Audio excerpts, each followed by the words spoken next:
people are walking in the physical. Most people are not walking in the spiritual.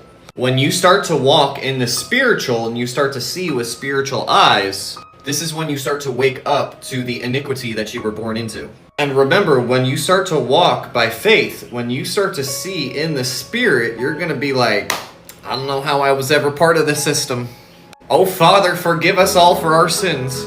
Because when you wake up to how evil the system is and how evil the people who have been stuck in the system, how evil they become, you don't want your children hanging around anybody, including your pastor.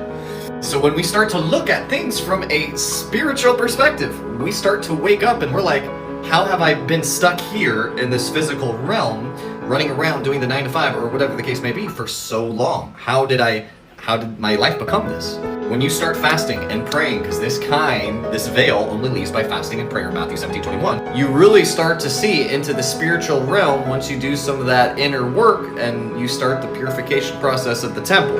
After you have purified the temple, you start to see the world and you're like, I don't know if this is really, I don't think I want to be here, Father. What can I do? You're not going to want to hang out with most people once you wake up because you really only want to attract people who are of a like mind. And so keep in mind, most people you come in contact with, they're going to be walking in the flesh.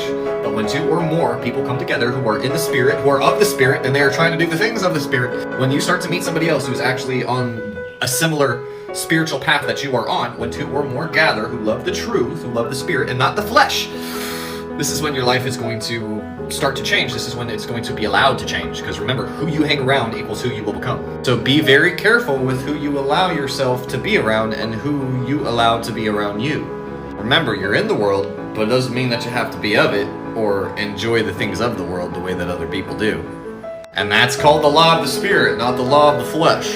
And that's also why we ended up making y'all the Health Bible. Everything that you need to know is going to be available at jacobslake.com or get the link in the bio instead.